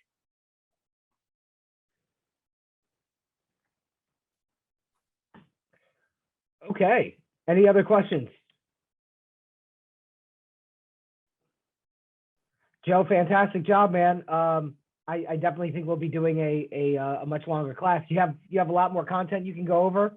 Oh yeah, totally. I added a bunch of slides, and then last night I cut them all down because I wanted to keep it light today. So feel free, download the slides. I think that everybody on here, if you want to be known as the short-term rental expert, go back to those questions, just shoot a couple videos answering those questions for your audience. You can reach out to me if you need anything else in the future. And Kevin, thank you again. And thank you for everybody at YPN for having me speak.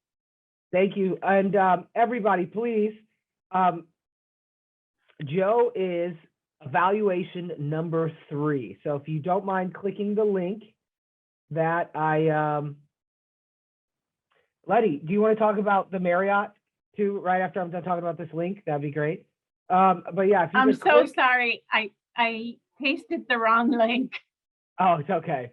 Anyways, the job form link is the one that we're looking for, but Joe is evaluation number 3. If you could fill out evaluation number 3, that obviously helps him become a certified trainer with Miami Realtors and hopefully trains more with us in the future. So please click the link in the chat and fill out evaluation number 3 for Joe. And with that, our next speaker is in the building. Mills, are you here?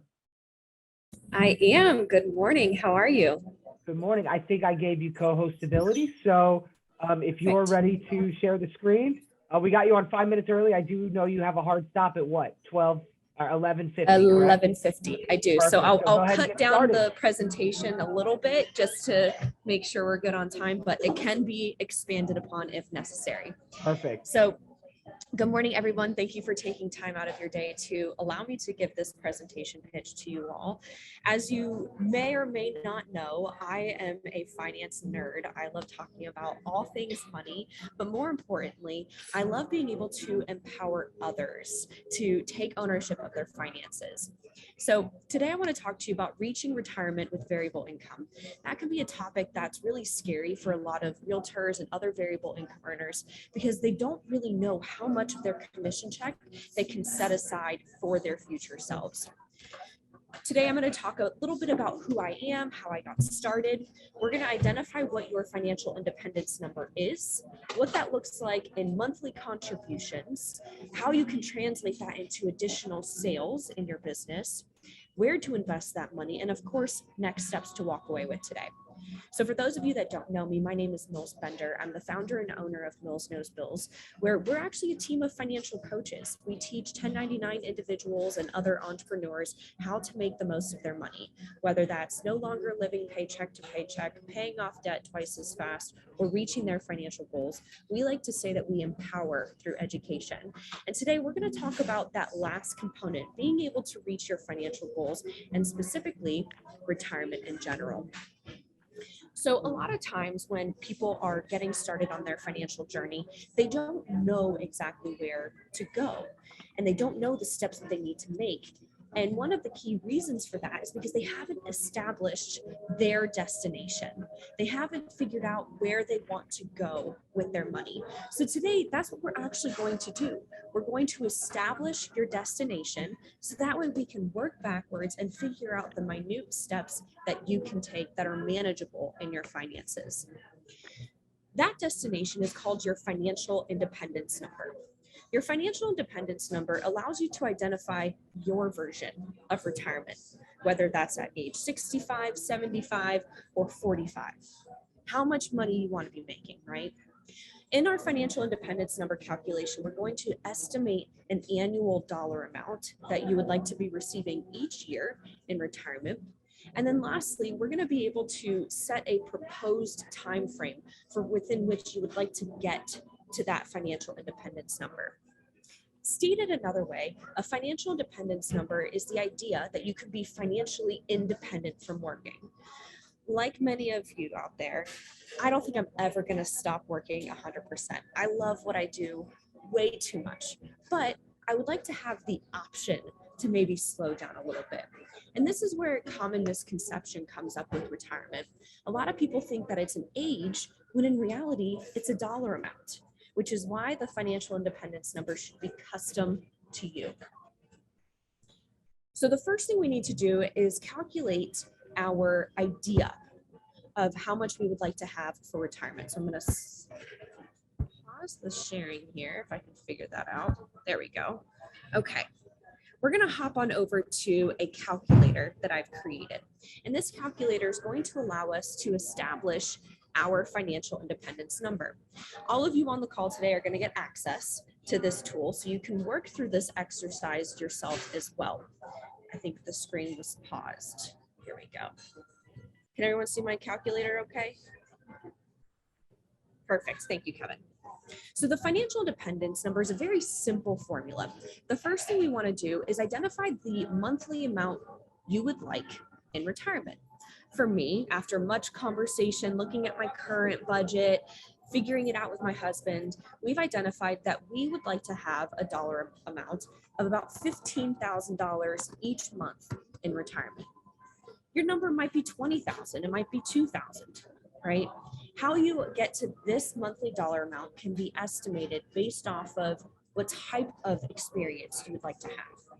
If you're somebody who wants to be sitting in a rocking chair, knitting, hanging out with family, your monthly expenses might be far lower than somebody else who wants to travel the world. The next thing we do is identify the amount of income we expect to receive from Social Security. For as long as I've been in the financial industry, I've been hearing Social Security is going to go away for years and years now. Is that necessarily true? No one can say for certain. I know personally, I don't count on Social Security income in my financial independence number or in my financial planning. And I view it as if I get it, it's a cherry on top. What I normally say for clients that are within 10 or so years of their desired retirement age is to go to ssa.gov and create a free profile. And in this free profile, you're going to put in certain demographic about yourself, and the calculator on the website is going to spit out a variety of different dollar amounts that you can expect to receive from Social Security income in retirement, whether you retire at 62, 65, 70, so on and so forth. And the longer you wait to collect from Social Security, the higher that dollar amount will be. With that said, with clients that I've worked with that are within 10 years of retirement, I've seen them get anywhere between $1,300 to $1,700 each month as their estimated dollar amount. So for the calculator purposes, let's just say we take an average And out of that $15,000 a month that I would like to have in retirement, $1,500 of it is coming from Social Security. That means that the remainder $13,500 monthly or $162,000 a year needs to come from investments that I make. To finalize how we get to our financial independence number, the last thing we need to do is estimate how many years we think to be in retirement. Look at your family members. On average, how long are they living? At what age would you like to have that slow down? Personally, I grew up in a nice, strong Italian family. Most of my grandparents are living to be well within their 90s. So I'm going to estimate that maybe I'll live to be 95. And personally, I would like to start slowing down at around 55. So that means that's 40 years in retirement, or after $162,000 a year, I need to estimate $6.5 million as my financial independence number. For many of you looking at this dollar amount, you might be thinking, oh my God, that's a lot of money. How am I going to get there? And that's a very valid question. Don't worry, we're going to break that down into easy monthly contributions that you can embed into your budget on a monthly basis. I'm currently 25. If I want to retire at 55, that means I have 360 months until I reach my desired retirement age. I'm going to assume that I'll receive 10% rate of return. And if I have more time in my presentation, I'll explain this and this, Kevin, as well. And let's just say my current portfolio is $50,000. Now that I've established some preliminary information, I want to take the opportunity to see what else I need to contribute on a monthly basis to get to my $6.5 million each by the time I retire. This calculator here is a free tool that I use with all of my clients. It's called a financial calculator. And this is an opportunity for us to estimate, based off of the factors that we just outlined, what we need to set aside each month.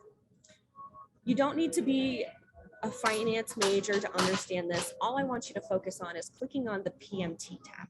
The PMT stands for payment, or what you need to set aside each month in your finances.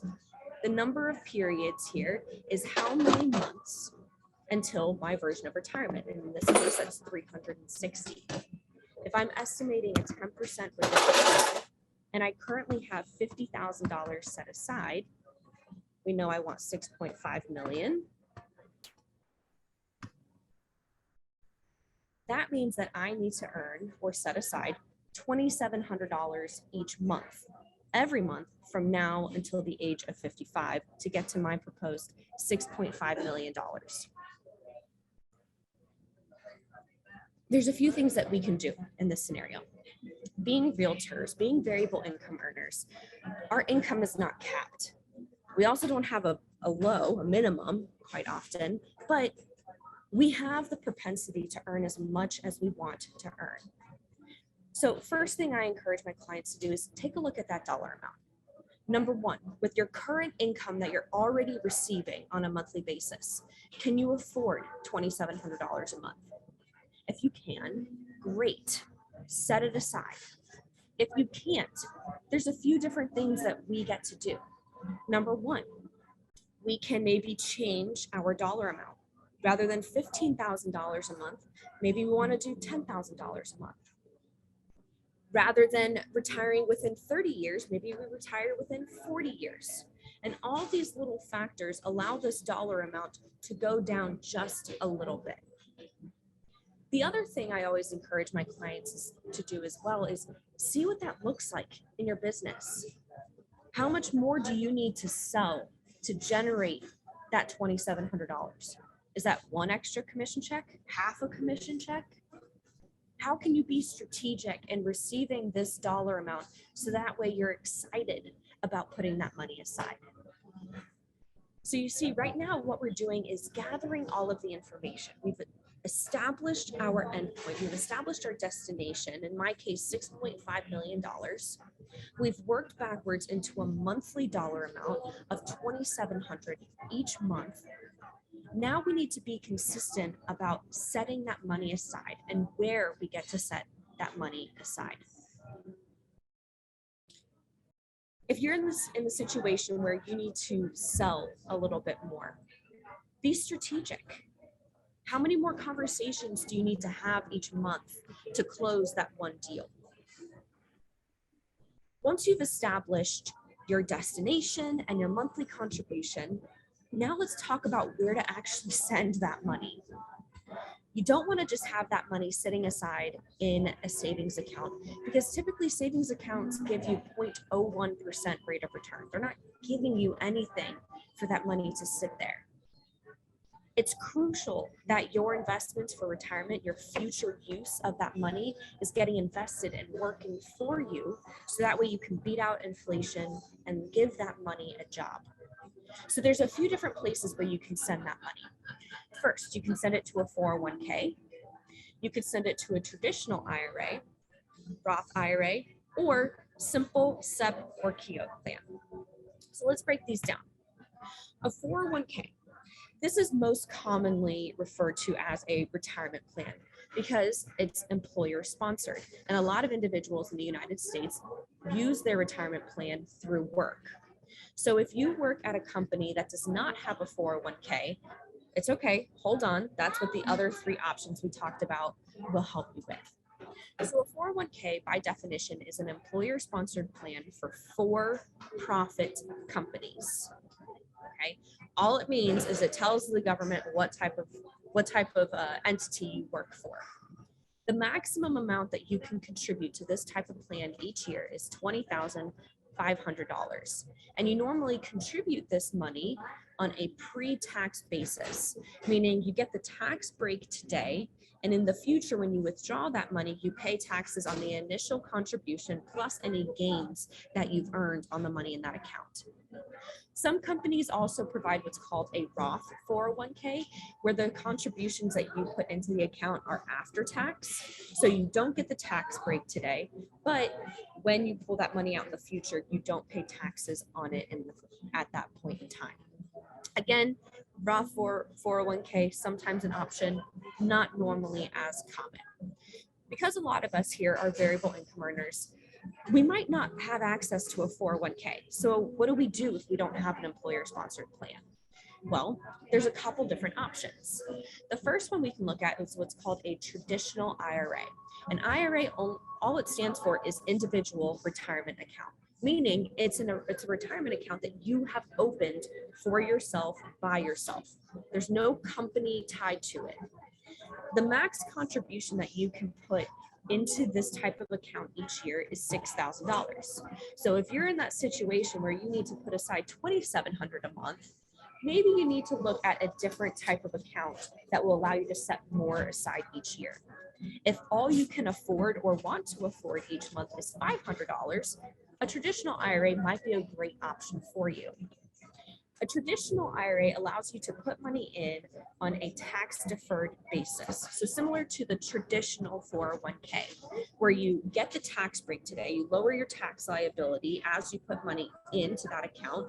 But in the future, when you withdraw that money during retirement, you pay taxes on both the contributions and any interest and gains on that money. A lot of people will talk about a Roth IRA. I hear it all the time. Oh, should I just open a Roth? Should I open a Roth? And it depends. Roth IRA, same as the traditional, is an individual retirement account with a max contribution of $6,000. The only difference between the traditional and the Roth is the taxes on the money that you contribute. So a Roth is where you put money in an after-tax basis, so you don't get that tax break today. But when you withdraw the money in the future, both the contributions and the interest are 100% tax-free. This is a huge loophole when it comes to investments. If you're somebody who likes to play around in the market and you have a brokerage account, you know that you invest that money on an after-tax basis, but you still pay taxes on any gains. With the Roth IRA, you don't. So this is a great way to allow your money to go a little bit further. Lastly, if you don't have access to a 401k and you want to contribute more than $6,000 a year, so a traditional or Roth IRA might not make sense for you, I would encourage you to talk to a financial advisor who can help you open what's called a simple IRA a SEP IRA, or a Keogh plan. These are 3 different types of plans, all with their own pros and cons. And honestly, it's a case-by-case scenario, what would be best for you, which is why I would encourage you to sit down with a financial advisor, especially if you have more than $6,000 a year to invest. It might be very important for you to have somebody manage that money for you to see how you can get the best tax breaks as well. So one common thing that I come across often is individuals thinking that when they put their money in a Roth IRA, for example, that that's the investment. I don't want you all to fall in that same misconception. A Roth IRA is not an investment, it's the account that holds your investments. So whether you have a 401k, traditional IRA, Roth IRA, or any of the other 3 that I mentioned, please understand that when you automate these transfers from your checking account to your retirement account each month, you're making sure that you set that money aside, that they're not automatically getting invested unless you have a financial advisor managing that for you. Instead, it's sitting in that account in what's called a cash sweep account, another way of saying savings, until you actually go in and use that money to purchase the different types of stocks or mutual funds or whatever it may be that you would want that money to be invested in. When it comes to investing your money, you want to make sure that it aligns with your goals and your risk tolerance. With Bitcoin and Ethereum and all other types of cryptocurrency coming around lately, I've gotten this question often of what's your take on crypto, or what's your take on whatever the new investment theory is, right? And it hasn't really changed. My opinion and my advice hasn't changed. And it's this: do what aligns with your goals. If you feel like having crypto as part of your overall portfolio will help you get to your financial goals at the end, and it aligns with your risk tolerance, go for it. But where it becomes a point of concern, whether it's crypto or stock market, does not matter, is when you put all of your eggs in one basket. Yesterday, I used the example of Tesla, right? If I had all of my investments in Tesla, all of my money in there, I would be seeing it go up and down and up and down and up and down. It's the analogy of not having all of your eggs in one basket. Your risk tolerance might look different from mine. Your goals are going to look different from mine. Therefore, whatever you are invested in should not be the exact same as what I'm invested in. So the first thing you want to identify before you start investing your money is how risky you want to be. If you're not exactly sure what that looks like or how to identify your risk tolerance or your financial goals, that's a great opportunity for you to schedule a free phone call with me. I'll walk you through a questionnaire, I'll help you identify that, and I'll give you some different types of investments for you to get started with. All in all, you're all capable of doing your own financial planning on your own, but there's something to be said about having another person to bounce ideas off of.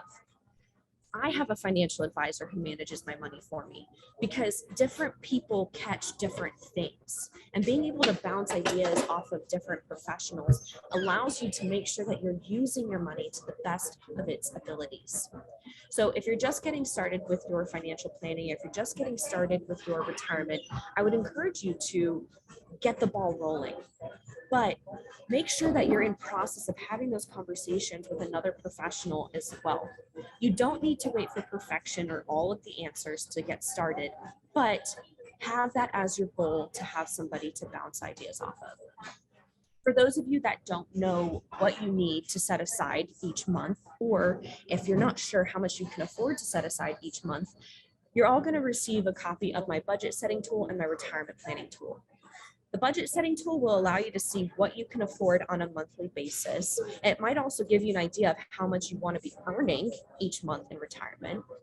And then the retirement planning tool will be the one I showed you all today. It'll help you identify your financial independence number, and it will link to that tool, that online financial calculator that will help you work backwards to see that monthly contribution amount. Bottom line, if you're feeling overwhelmed with any of this, or if you have any specific questions, schedule a free call with me. I promise I won't bite. I promise there's no such thing as a stupid question. I want to make sure that you are taking control of your financial future. It's especially important for the variable income earners out there because we're always working, always earning more, but sometimes we feel like we just can't catch a break. And I want you to be able to catch that break. Feel free to connect with me on any of the socials listed. If you don't feel comfortable scheduling a call, you can always email me at mills@millsknowsbills.com. Or if you'd just like access to additional free resources, you can always check out my website. I host monthly free webinars. I have tools, videos, podcasts, all of it, you name it. Thank y'all so much for allowing me to geek out with you today and maybe give you some tools of empowerment for your financial future.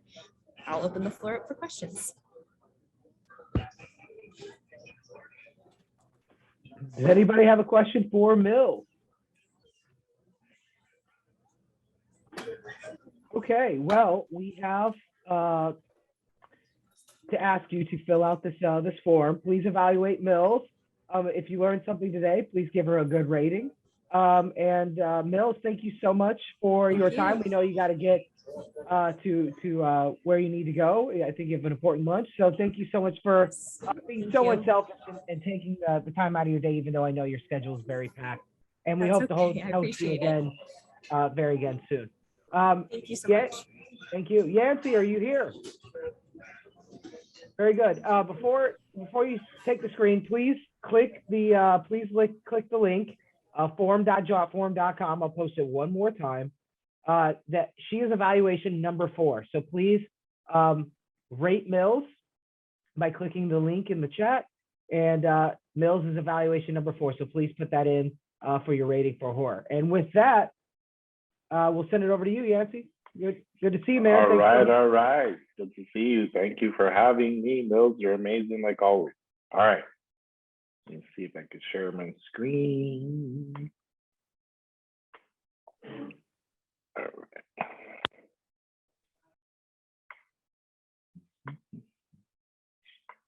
All right. Can you guys see my screen?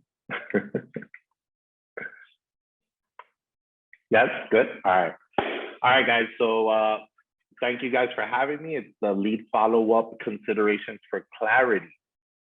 So this isn't going to be a typical lead follow-up class where I'm just going to be talking about a CRM and the stuff that you guys should already know. I'm going to get a little bit deeper into the back part or the mental mindset and the clarity and defining and all this stuff that actually makes you follow up. The systems and CRMs are all there. You just got to pick one. But I wanted to get a little bit deeper into why this is so important and why people don't follow up. So let's get right into it. First, I want to say thank you to Kevin and Carmen for having me here on short notice. I really appreciate it. And I want to welcome you all to today's training session. All right. First and foremost, just to introduce myself, my name is Yansy Valdez, real estate coach and mentor. I'm still an active agent. I'm still in the trenches. I hold several certifications. Most importantly to me is the CRB, Certified Real Estate Brokerage Manager. I help agents strengthen their individual performance with lead follow-up and office performance as well too. And I'm excited to do this workshop with you guys. If you don't mind, I want to get more popular. Just follow me on Instagram, scan your phone. I'm gonna give it a minute. All right. And if not, if you guys are watching through your phone, you could just type it there at Yansy Valdez on Instagram. All right. So first, let's go over what you guys already know, right? The concept of lead follow-up is pretty simple. You follow up or you don't. However, if you have intentions on being a producing and profitable agent, a follow-up system must be implemented. All right. Again, most of you already know this. I don't know if we have any new agents. If you want to tap in the chat new, that way I know maybe some of you guys are new and didn't know that. But if not, most of you know this already too. And the second point being that follow-up should be consistent by the agent, right? And that's the second mistake that agents don't do. They either don't do the follow-up or they're not consistent. They do it for like a day, a week. You know, when they get pumped up at a seminar, when someone like me tells them to do it, and then they fall off. All right. But first, I wanted to get an idea from my audience. How do you define a lead in your business? Can some of you just chat and I could just go ahead and see what is a lead to you? Can anyone just put in there? How do you define a lead in your business? What is a lead or a real estate lead to you?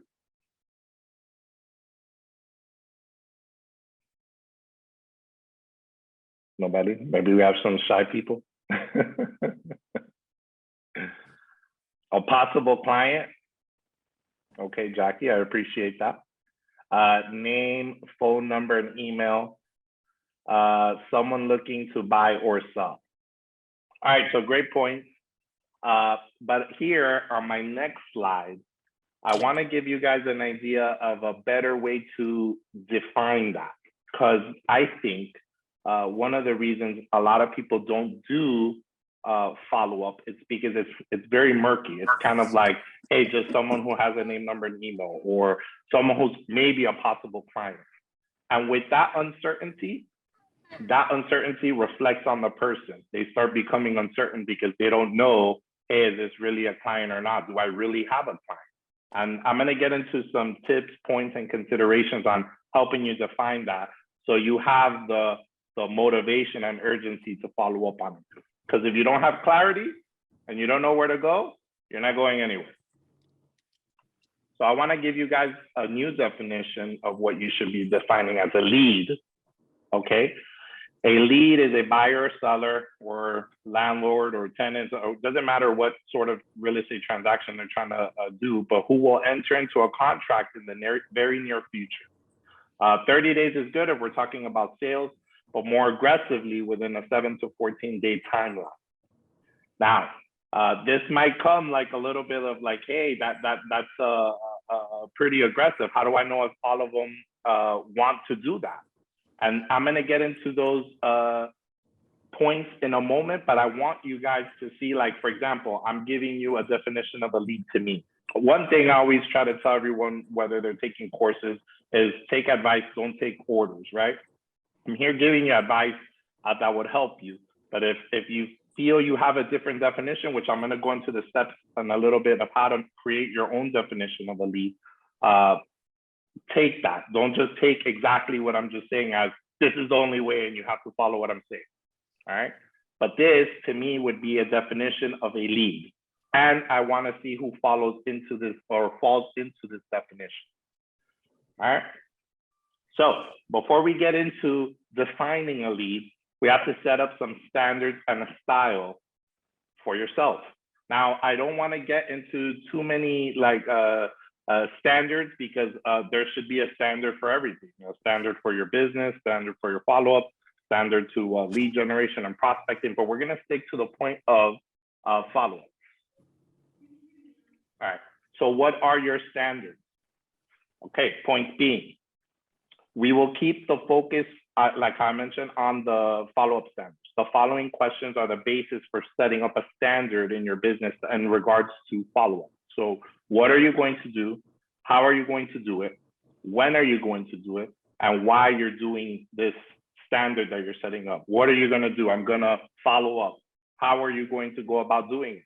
Right? A lot of people don't ask themselves that. They're just like, oh, I have a client. Well, how are you going to go about setting this up to follow up with them? Are you going to implement a CRM system? Are you going to put it in Excel? How? Are you going to put it on Google? I really don't care how you do it. Everyone has a different way. Just the one that works for you is the best. When are you going to do this follow-up? Are you going to do it in the mornings, in the afternoon, once a week, 3 times a week? Nobody ever sets these standards. And lastly, why? Obviously, why? The money is in the follow-up. Most sales are made in the follow-up. They're never made in the initial consultation or speaking to that client. So you're putting or losing a lot of money because you're not following up properly. But how are you going to follow up if you never set no standard to it? If you're unclear about how to do or go about it, you're never going to do it. So my point on the bottom, if your intention is to be a high producer, you first need to define and set standards for yourself by asking yourself these questions. And generally speaking, we all know if you don't have standards for yourself or for your business, then what type of business do you have? This course or this like little workshop is going to be a lot of asking yourself questions, hopefully to help push you and lead you in the right direction of the things you need to do. And here, one point being a standard. Second point being on the lead follow-up is your style, right? Setting a standard and style. But I want you to ask yourself, either hopefully you guys have a notepad or anything with yourself. How are you as an agent when it comes to your business overall, not just your lead follow-up? And in regards to your follow-up, how are you when it comes to that? Do you notice, hey, you haven't been doing it consistently like you know you should? Most of us know the answers to these questions, but they don't ask themselves enough frequently to really bring it out to them, to push themselves like, wow, maybe I'm not really coming up to being the person I should be in my business. Ask yourself honestly, have you been reactive or proactive when it comes to this lead follow-up? How many of you guys miss an opportunity or hear, hey, that person ended up buying something? You're like, man, I knew that person, but I just didn't follow up. What style have you set for that business, for your business, I'm sorry, and is that the style you really, really want? All right. So once you get to setting that standard from the questions I asked and a style, right? Hey, I'm going to be a proactive agent. I'm going to be proactive when it comes to my follow-up. We're going to get to the next step, which is actually defining that type of lead. I gave you guys my definition of a lead to me. And I'm going to give you some points on why it's good to define that lead. I don't have appointment. Yes, I was driving by and I stopped here.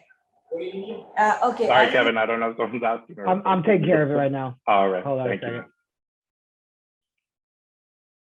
All right. You should be good to go. So no problem. All right. So the steps to defining that lead. The shorter the definition you have for a lead, the more motivated you are to call them. So set that definition. And the failure to define your lead and what works for you will result on taking anything that falls on your lap. So this sort of ties into like overall business standards. But when you set an intention on, hey, who's the lead for me? It's going to give you more motivation to look for that type of lead. So for the example I gave, I'm looking for anyone, whether selling or buying, they want to enter into some sort of contract with me within the month, and more aggressively, my style within 14 days. So I want them to list or get pre-approved and hopefully sign a buyer's agreement with me to work with me within that month.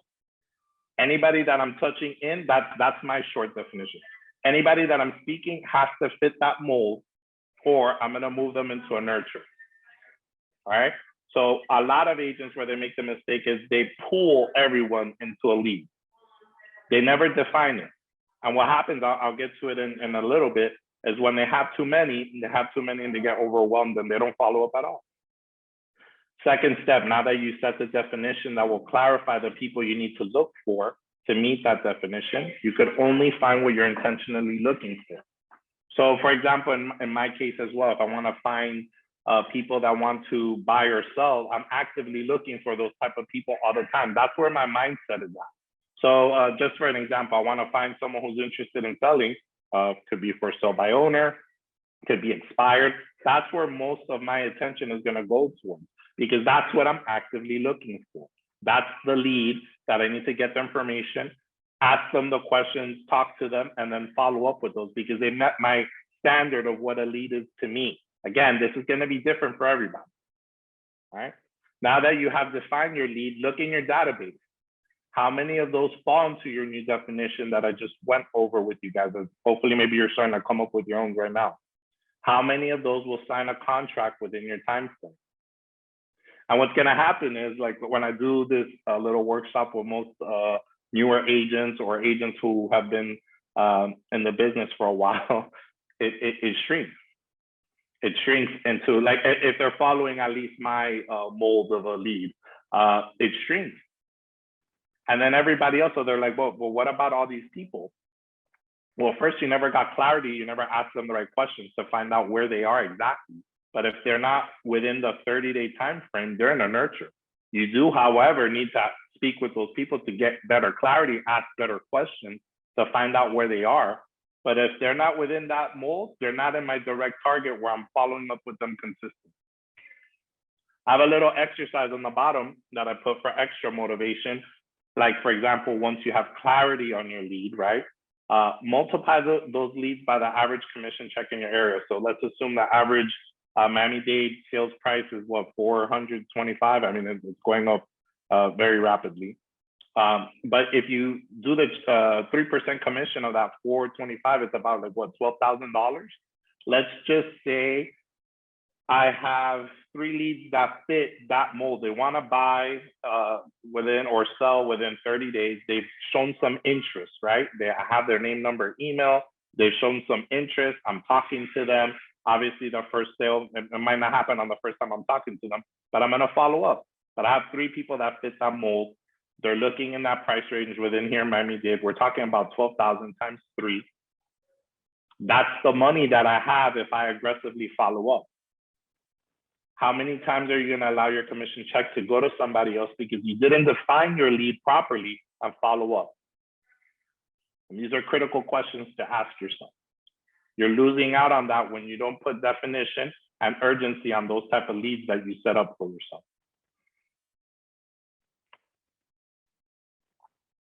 Undefined leads are not leads, in my opinion. Most agents have leads that are not defined, which leads to too much overwhelm and lack of follow-up. And I'm going to put some more disadvantages on the bottom, but that's what I was explaining earlier. I have 500, 700 leads, 300, 100, whatever it may be. But since they never asked the right questions, didn't define who are they exactly looking to target to follow up consistently with, they kind of pull all those 100 together. It's very hard to follow up with 100 people. It's very hard to have the motivation and energy to call those 100 people consistently, not minding everything else that's going on in your business throughout the day. The other point being, undefined leads hide the defined leads. You have your 100 leads, your 200 leads, you never sat down, you never planned a standard on what your lead is. All those leads are the same when they're not. You're missing out on closing because you can't define and follow up on the people who need your services based on the standard that you set. You can't find them, they're all pulled together. Little by little, those undefined leads are gonna slowly diminish your urgency to follow up on them. Happens all the time, I see it. Agents start the beginning of the week strong, or they start a program or course, or they listen to someone and get inspired. And then once they have all these leads, little by little, all of them, you know, you get maybe 10 of them that told you they're not interested. And then you start, you know, beating yourself up and then getting discouraged and not following up. And you're going to miss up on the possible 3 that are in there that really want to move. And then also too, having too many undefined leads increases the difficulty for you to track and call them. All right, you're going to be calling on a bunch of people who are not ready to move right now. And again, that takes a lot of energy. All right, so some of the points are my opinions on why agents don't follow, aside from the ones that I just mentioned. Fear. I put it down to fear. If most agents define their lead and stick to a standard, which most don't, the fear is that you will not have many people to talk to or any at all. You'll be like, hey, Yansy, I did this and now I don't have any clients or people to follow up with. Well, I'm going to explain down here why that is. It all is tied together. You also fear to ask for their motivation. Hey, how soon are you looking to sell or move? Because if you find out that they don't have motivation, then you have nothing. And then the agent starts beating themselves up and getting discouraged. So how do you eliminate this fear? By committing yourself to lead generation, to sticking to a schedule, knowing that you need to work your sphere of influence and past clients, and finally defining your lead. How many of you are committed to doing that, honestly, and setting a standard? You won't have a lack of leads or good leads that you could set up for yourself if you have good lead generation in place. You're setting a schedule for yourself to make sure you're doing that. You're working your sphere of influence and defining your lead. You wouldn't have this fear. And the reality of undefined leads, it's a numbers game. However, those numbers do work in your favor if you focus on defining them by selecting a certain group, setting a standard, and following up with them aggressively. And the truth is, the higher the quality of the lead, the more defined you put it, the less you actually have to work on it. You don't have to call so many people. You could just follow up on those consistently and have everyone else on a nurture until they're ready. Undefined leads do not represent security.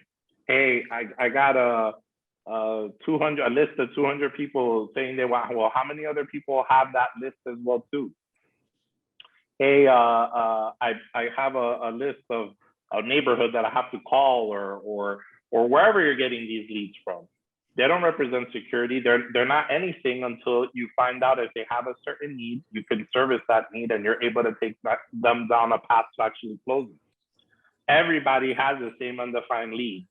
And so I know agents will try to stick around and try to protect them. And hey, this is my client. Do you believe if you've come across that client, you're the only person that they've come across in terms of real estate? I'm sure plenty of you have friends that possibly knew you're an agent unless you're hiding it and not communicating it effectively, but they've closed with someone else. The same client that you sold the house to a couple of years ago sold with someone else. So again, everybody has those same leads. You don't have to protect them. The real thing would be, hey, defining them and setting up a system where you're going to be obviously top of mind of them, but your main focus is not worried about what they're going to do at the end if you're doing what you need to do.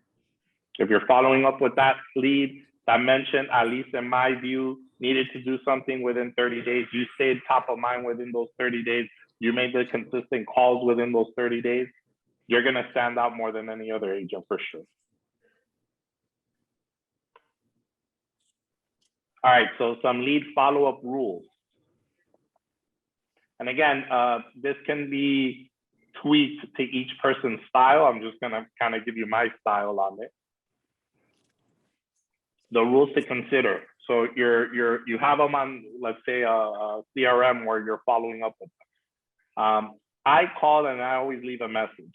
And the reason I leave a message, some agents don't like leaving messages because they want the person to call back because they didn't know who was calling them. Well, first, to me, that's a problem. They should know that it would be, unless it's the first time I'm calling. But when I call, I do leave a message. I do let them know who they are for top of mind. Hey, this is Yansy Valdez with blah, blah, blah realty. And I leave my message on what I'm trying to talk to them about. All right. For me, it lets me know, hey, I went out, I gave this person my information, what I was trying to communicate with them. And of course, if they don't reach back out to me, then I adjust what they said was their motivation. All right. You have to be persistent in your follow-up. I put it here, call them at minimum 3 times. Most sales are made in about the 5 to 8 to 10. But at minimum, if you're, I don't know, scared, you feel like you don't want to bother them too much for whatever reason, I keep bothering them, I don't mind. But at least while you're building this habit up, minimum, at least call them back 3 times. Or if they prefer some other sort of communication, text, email, I'm just a more in person. I believe real estate is very personal. At the end of the day, you're gonna have to talk to this person on the phone. So I prefer the phone. But again, you can work it to your own style. At minimum, 3 times. To me, if they can't set an appointment to talk to me, to do something that's important to them, that they showed some interest to do, I consider their motivation lower than what was initially presented to me, and I adjust. So, hey, I need to buy with it. Well, maybe after these 3 calls, I send you a couple of emails and you're not responding to that, then I'm gonna put them on a nurture system. But I have a system. Have you set that system up is what I'm asking you guys.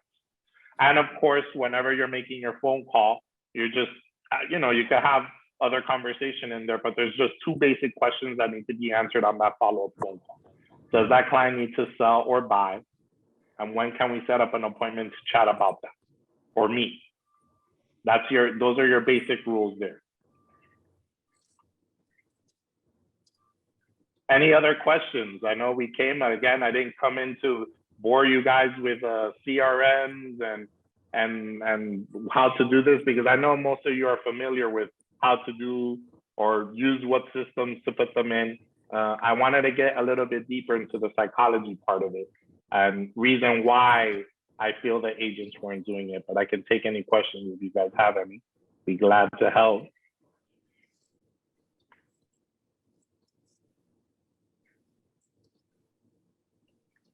What do you find as the best lead source these days, quality-wise, not quantity? Maybe a few recommendations. Shauna, I don't know. It depends. Like, at least for me, I like, to me, the best lead source is someone who's actively showing me that they have a need for my service. So I personally like going straight directly to someone who needs to do someone else, which is why I prefer expired listings, canceled listings, for sale by owners. I like talking to people who showed me that they had a need. Of course, you have to think about, hey, when you're reaching out to those people, they're a little bit hesitant, right? Like, hey, for sale by owner, I don't want to pay you money. Okay, so you already know what's going to be the bigger objection that you need to work on, and the skills of how you need to present yourself that they should be working with you and that they're going to net more money. But that's a whole different other class. On expired, the same. Hey, I was working with an agent. I'm willing to pay an agent, and I need to sell. That's exactly who I was targeting, because I want to get straight to the person who wants to show some sort of interest in doing some sort of transaction.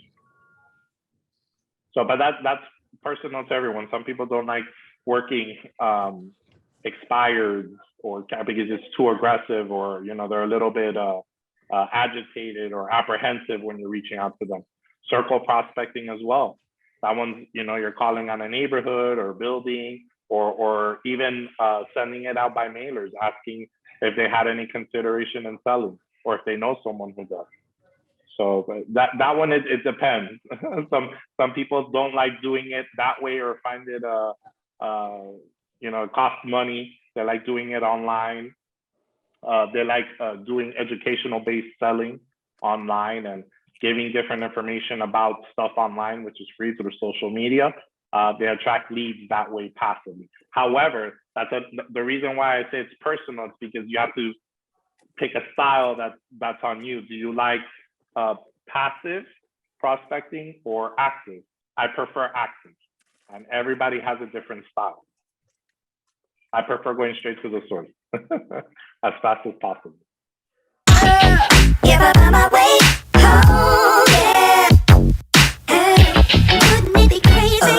Oh, don't you still amaze me? Wouldn't it be crazy? Oh, don't you still amaze me? Wouldn't it be crazy? Oh, don't you still amaze me? Wouldn't it be crazy? Oh, don't you still amaze me? If I find my way home, yeah.